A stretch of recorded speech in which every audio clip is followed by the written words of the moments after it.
hoy hemos invitado al profesor Gustavo Rodríguez, que es de nuestra ciudad, profesor universitario, pero además él ha escrito algunos libros, más de un trabajo, y el reciente, el de ahora, el que nos llamó justamente a hacer la nota, es algo que tiene que ver mucho con nuestra ciudad, y es una novela que acaba de publicar, que se llama La Plata, Ciudad Eva Perón, y que yo todavía no leí, pero bueno, vamos a tener una introducción justamente con él. Gustavo, muchas gracias por acercarte. No, muchas gracias a vos, Fabricio, que me das este espacio para poder difundir, bueno, mi obra, ¿no? No, por favor.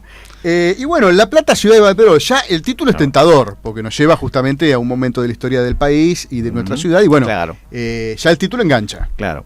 Remite a 1952, ¿sí? Se produce el 26 de julio de 1952 la muerte de Eva Perón, y esa muerte, que produce un estado de conmoción general, hace que haya en la ciudad de La Plata una iniciativa de por ley de cambiar el nombre de la ciudad, cambiar la denominación tradicional de La Plata y imponer el nombre Eva Perón, que finalmente se consigue y comienza a llamarse, a partir de 4 de agosto de 1952, Eva Perón la ciudad.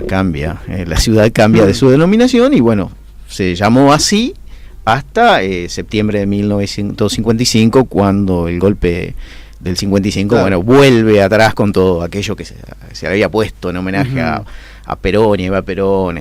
Había la provincia de La Pampa, también se llamaba Perón. Bueno, en ese contexto, esta ciudad es elegida como la ciudad de Eva Perón, ¿no? Y bueno, y comienzan a haber nacimientos de evaperonenses, si se quiere. Es decir, cambia un poco la identidad también de los propios habitantes que nacieron en este lapso de tiempo.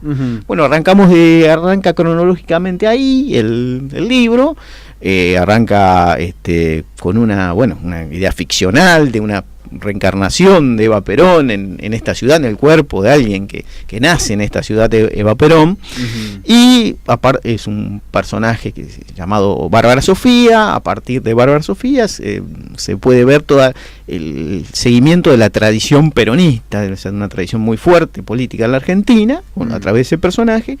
Y luego más adelante aparece otro personaje que es un personaje menor en términos de intensidad, pero es el protagonista porque es el que lleva adelante el relato, que es Fabián, que nace 10 años después, en 1963. Bárbara Sofía nació el 19 de febrero de 1953. Y este personaje nace en La Plata, en la ciudad de La Plata, una identidad distinta, encarna también una identidad política distinta, que es la identidad no peronista, que también ha sido fuerte en la Argentina y en el ámbito de la ciudad de La Plata, ¿no?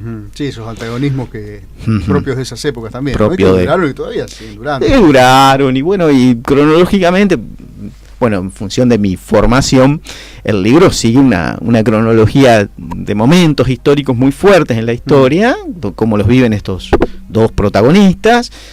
Sigue, bueno, con 1955, sigue con 1973, donde ahí hay una irrupción de la participación política, del peronismo, de la vuelta de Perón. Toda una generación se incorpora a la política.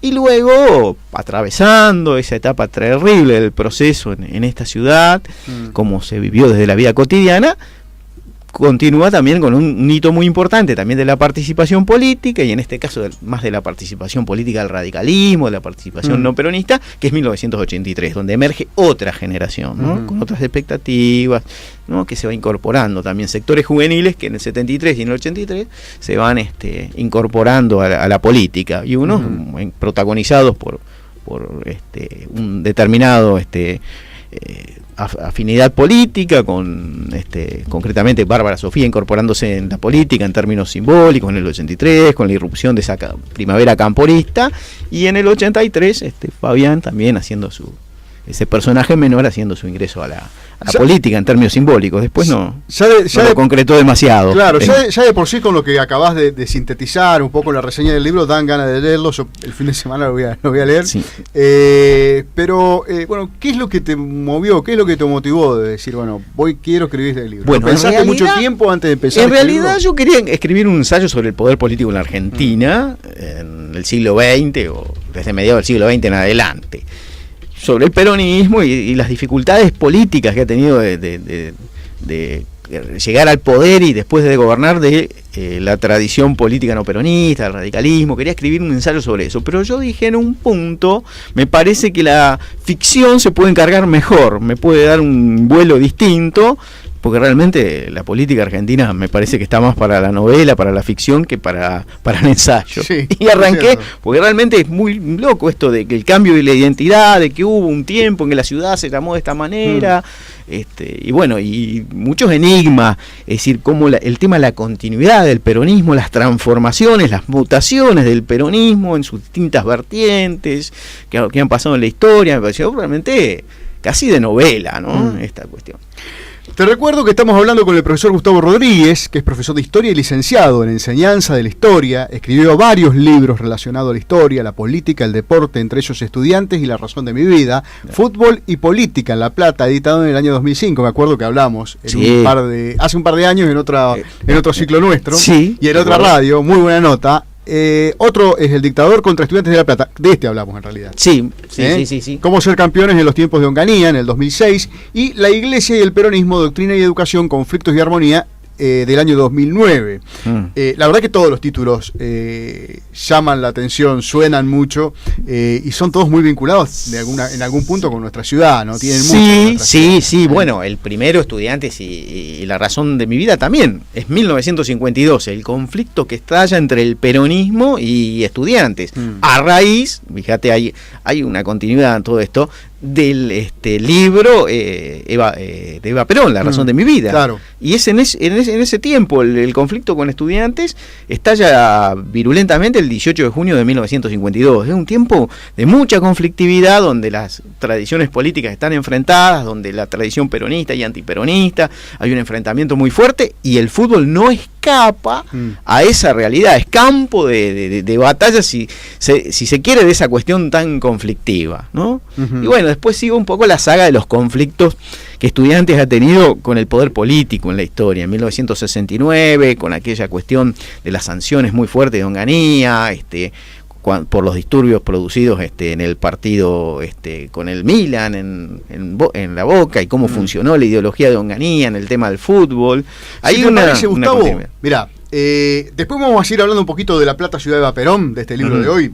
Esa anécdota del libro, que ya me la contaste una vez en la otra radio y yo me la acuerdo, pero me gustaría que lo compartamos de nuevo, porque la verdad es muy atractiva, con los oyentes nuestros de ahora, de este ciclo y de esta hora. Se renuevan, diría Mirta. Estamos con Gustavo Rodríguez, que es profesor de Historia, y bueno, entretenidos hablando de su último trabajo, La Plata, ciudad de Eva Perón, pero bueno, donde él también lo vincula con trabajos anteriores, en donde rozan por un lado el fútbol, en donde esa vinculación aparte histórica del fútbol y la política, que es imposible dividir siempre, en cada momento de la historia del mundo, el fútbol y la política se relacionaron. De hecho, si uno mira un poco la historia de los campeonatos mundiales, en cada campeonato mundial hubo una situación histórica particular que lo marcó, en todos me parece, no creo que ninguno haya quedado exento de eso, pero bueno, Gustavo, La Plata, ciudad de Eva Perón, hay en la legislatura, hay unos diputados que lo están por promover como de interés cultural, de interés legislativo. Va a haber alguna participación en algunos foros, ¿no? En ferias del libro, cosas así de la ciudad. Sí, bueno, tengo, ya hice algunas presentaciones, la presenté en noviembre. Después hubo una presentación, me invitaron en la Dirección de Cultura de la Municipalidad de Berisso a presentarlo, estuvimos. Y también estuve en el sindicato docente, en SUTEBA, la Secretaría de Cultura de SUTEBA me invitó, y hace unos días también estuvimos. Así, ha habido una presentación y ahora continuamos. El 27 de mayo, 2 cátedras libres, la cátedra Raúl Alfonsín y la cátedra Hipólito Yrigoyen, me invitan al rectorado a presentarla. El 27 de mayo a las 18 horas estaremos ahí. Y el día 3 de junio a las 15 horas la presento aquí en la Feria del Libro de la Ciudad de La Plata. He invitado también en el pasaje Dardo Rocha. Empieza el día 29 de mayo. Y bueno, también voy a tener una intervención en un panel sobre fútbol y literatura. Es decir, bueno, va a haber bastante actividad también. Lo de la Feria del Libro en La Plata, la verdad que año a año se ha transformado en un excelente escenario para los escritores locales. Que hay un drama con esta ciudad en el sentido de que hay muy buenos trabajos, que nunca terminan de incluirse en el sistema, por llamarlo y entre comillas de alguna forma, comercial de la cultura en el país. Por lo tanto, quedan muy restringidos, les cuesta la comunicación de los trabajos que hacen, y muchas veces terminan siendo excelentes trabajos, pero por ahí pierden el espacio con respecto a algunos otros que están un poco más publicitados, en donde salen en los medios masivos de comunicación y esas cuestiones, ¿no? Claro, yo creo que yo resalto lo último que dijiste. Es un tema de medios, el tema de los medios locales y los medios nacionales, el impacto que producen los medios nacionales, inclusive para la organización de una presentación y para la concurrencia de pública de una presentación es muy fuerte. Bueno, sí. Está claro de que muchos bestsellers tienen que ver con personas que están permanentemente en los medios nacionales. Bueno, sí, el libro más metido es el de Real. Claro, exactamente.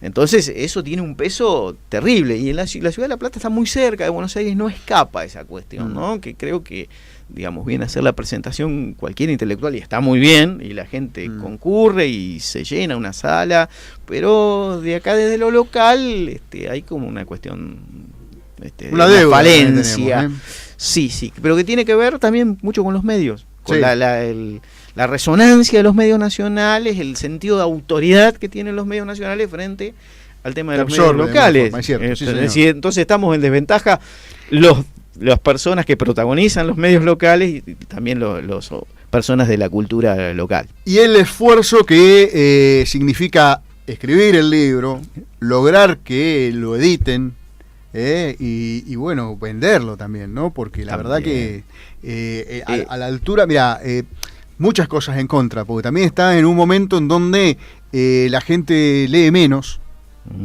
producto de un montón de cuestiones, ¿no? Más que nada cultural, de la masificación con la televisión, con las redes sociales, con los 140 caracteres y con no sé cuánto, se lee menos. Se lee menos, sí. Pero este tema no solo es un problema de la literatura, es un problema del teatro, de la música en la ciudad, es un problema de la cultura en la ciudad.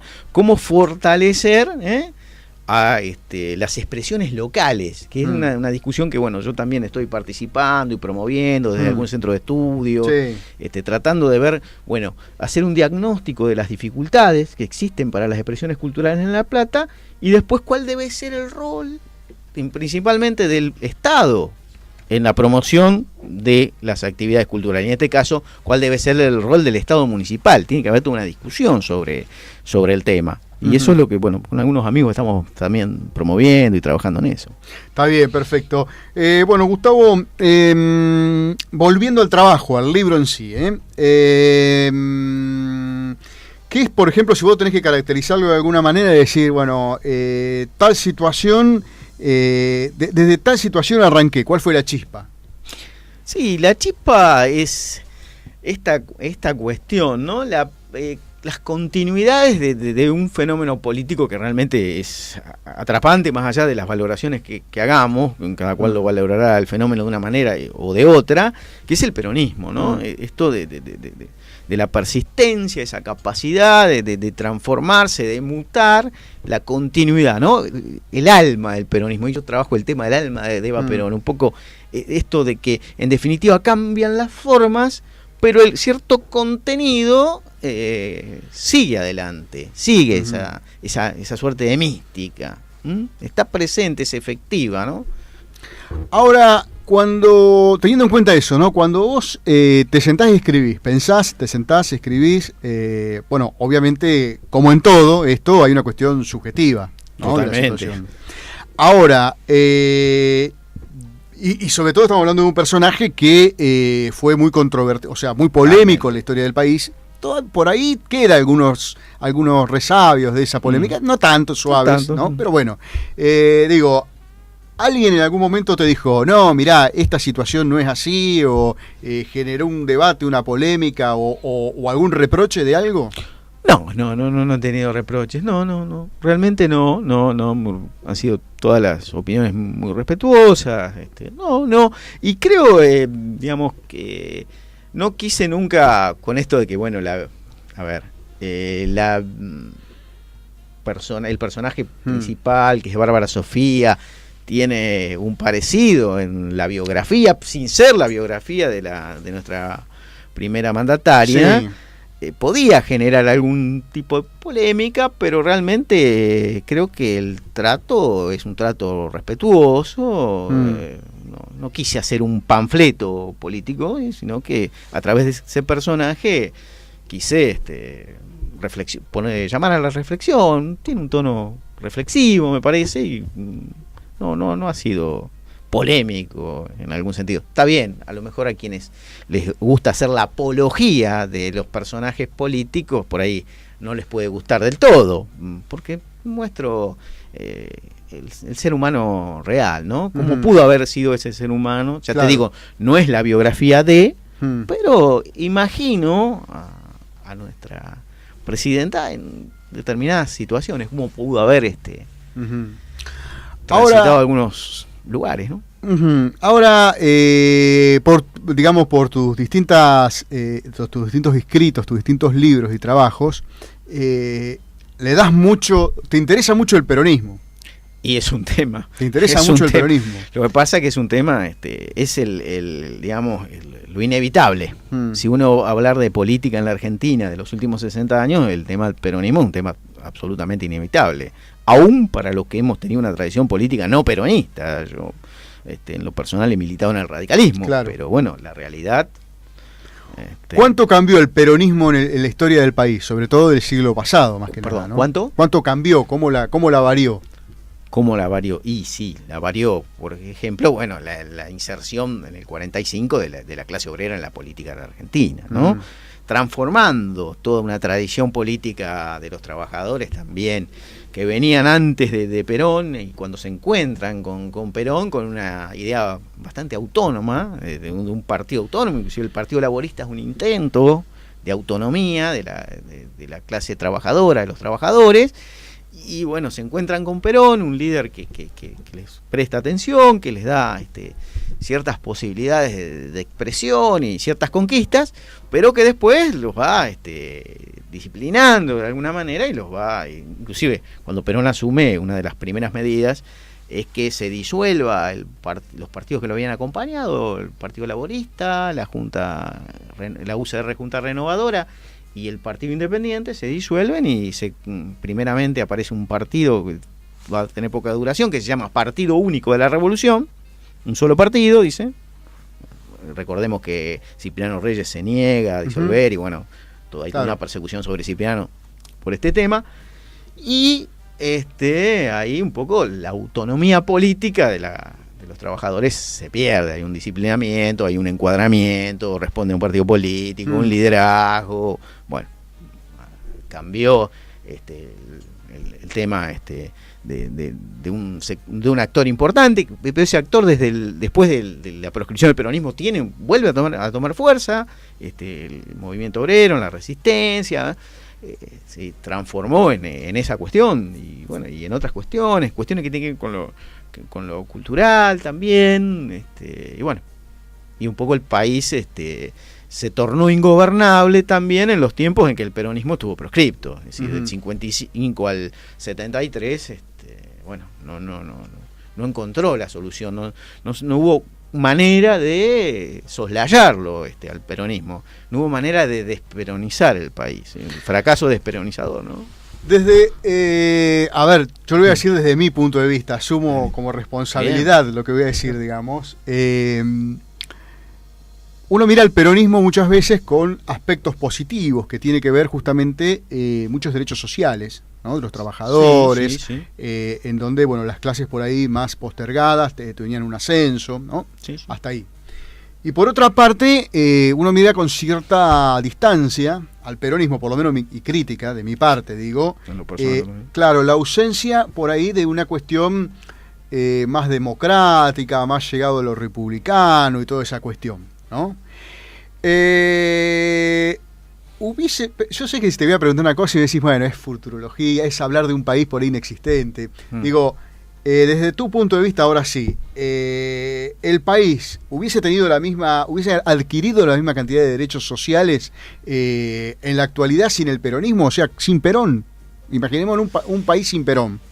Bueno, hay tendencias mundiales. Es decir, a partir de 1945 se construye, bueno, hay una definición de Hobsbawm muy clara que habla de una era que es la era dorada, que va de 1945 a 1973, donde después de la Segunda Guerra Mundial hay un crecimiento de la economía mundial importante, y además las condiciones de vida de los trabajadores mejoran, y se va construyendo lo que se llamó el estado de bienestar. Ciertas conquistas sociales son cierto nivel mínimo de seguridad social se construye en todo el mundo.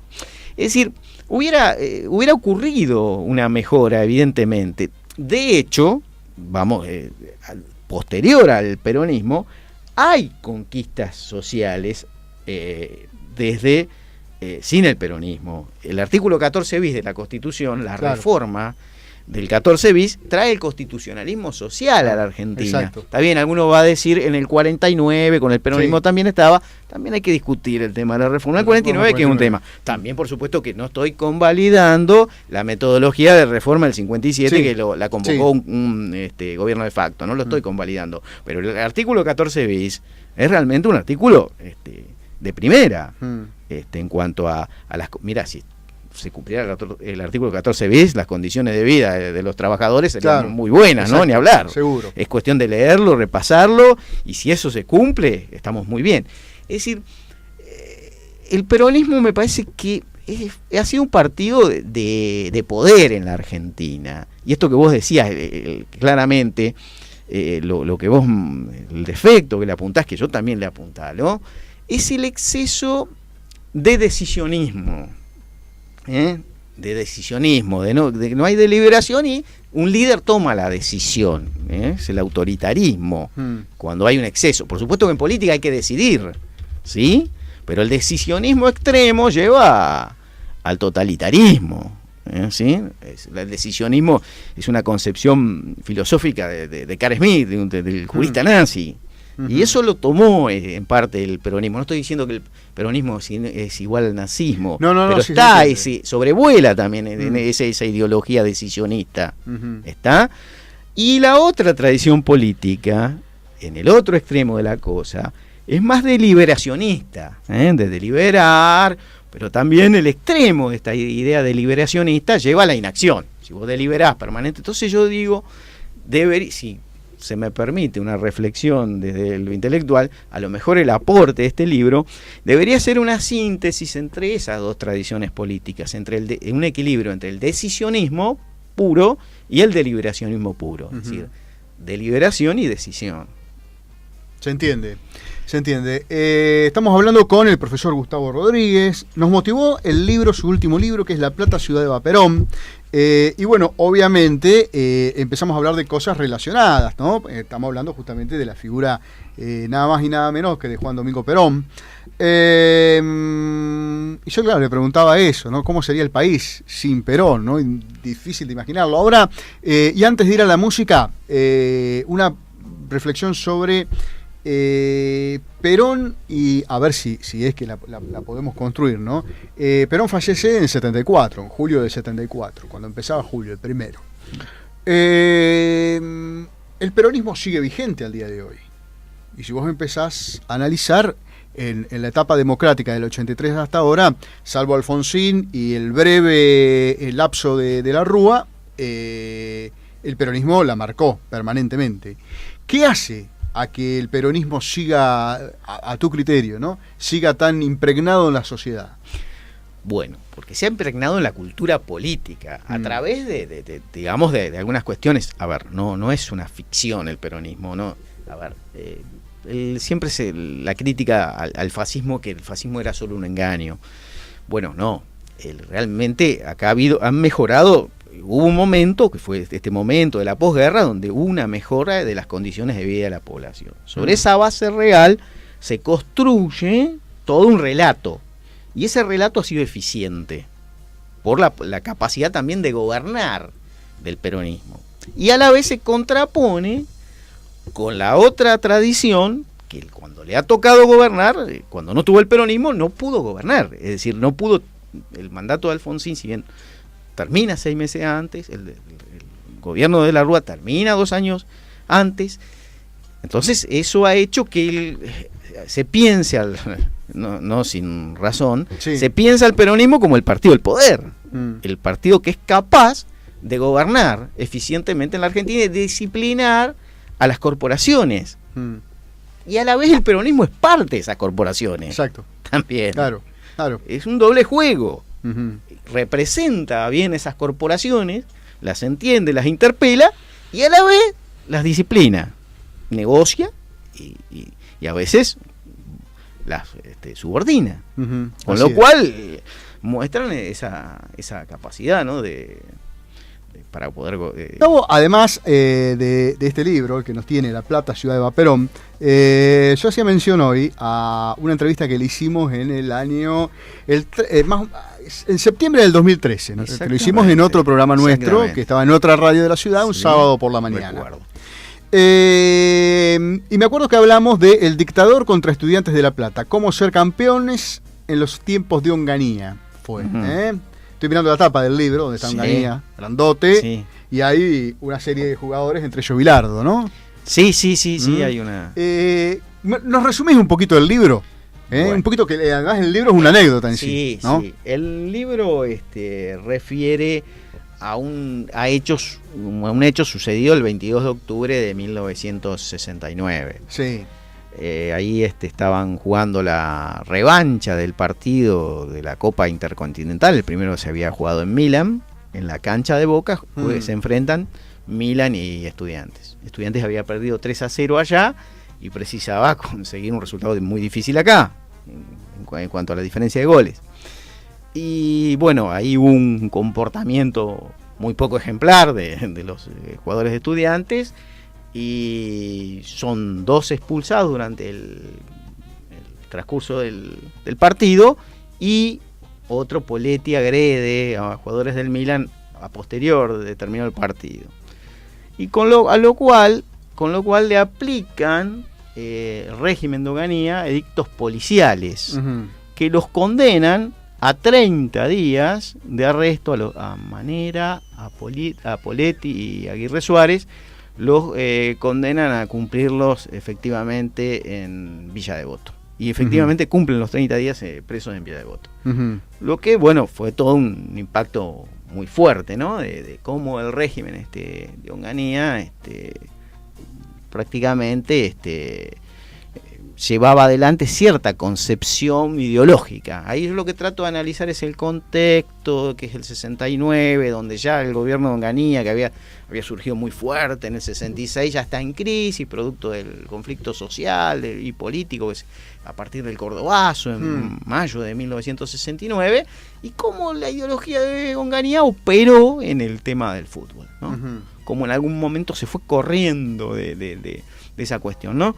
Porque por ahí la ideología política de Onganía, católica, moralista, aconsejaba en el deporte un comportamiento muy caballeroso, pero también cuando se producía algún triunfo en el terreno del fútbol en la Argentina, ellos también trataban de aprovechar ese triunfo para tratar de desviar las tensiones y bueno, también generar cortinas de humo, y ahí no importaba tanto si se daban patadas, sino el resultado, el resultadismo también, ¿no? En materia de la concepción política, ¿no? Y del fútbol, ¿no? De esa utilización del fútbol y la política que, bueno, continúa hasta nuestros días, y bueno, también un poco las distintas concepciones del fútbol y la política yo las he ido analizando, las he ido pensando, tratando de pensarlas en categorías que remiten a modelos históricos.